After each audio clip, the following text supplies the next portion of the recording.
ഇന്ന് ഞാനും ജാനിക്കുട്ടിയും മാത്രമുള്ള ഒരു ഔട്ടിങ് ആണ് കേട്ടോ. മോൾക്കിപ്പോൾ 3 വയസ്സായി. പക്ഷെ ഞങ്ങൾ രണ്ടും മാത്രമായിട്ട് ഇതുവരെ ഒരിടത്തും പോയിട്ടില്ല. കാരണം ഞങ്ങൾ എല്ലായിടത്തും ഹസ്ബൻഡ് തന്നെ കൊണ്ടുപോകാറ്. അപ്പോൾ ചേട്ടന് ഇന്ന് ലീവ് ഉണ്ടായില്ല. മോളാണെങ്കിൽ കുറേ ദിവസമായിട്ട് പാർക്കിൽ പോകണമെന്ന് പറയുകയും ചെയ്തുകൊണ്ടിരുന്നു.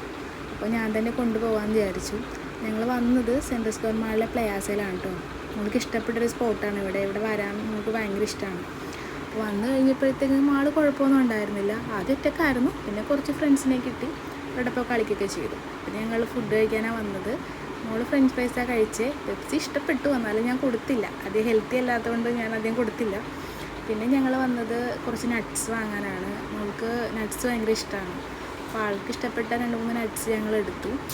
അപ്പോൾ സത്യം പറഞ്ഞിട്ടുണ്ടെങ്കിൽ ഞങ്ങൾ ശരിക്കും ഒരു എൻജോയ് ചെയ്തൊരു ദിവസമായിരുന്നു. എന്നെക്കൊണ്ട് ഇത് പറ്റുമോ, മോളെ ഒറ്റയ്ക്ക് ഹാൻഡിൽ ചെയ്യാൻ പറ്റുമോ എന്നൊരു ടെൻഷൻ ഉണ്ടായി. പക്ഷെ വന്നപ്പോഴത്തേക്കും ജാനിക്കുട്ടി നല്ല കുട്ടിയായിരുന്നു. നല്ലോണം എന്നോട് സഹകരിച്ചു, ഒരു കുഴപ്പമുണ്ടായില്ല. ഞങ്ങൾ നല്ലോണം ഒരു എൻജോയ് ചെയ്തൊരു ദിവസമായിരുന്നു. അപ്പം ഇനിയും ഞങ്ങൾ ഇതേപോലെ വരാമെന്ന് വിചാരിക്കുകയാണ്. ശരിക്കും ഒരു ഹാപ്പി ആയൊരു ദിവസമായിരുന്നു.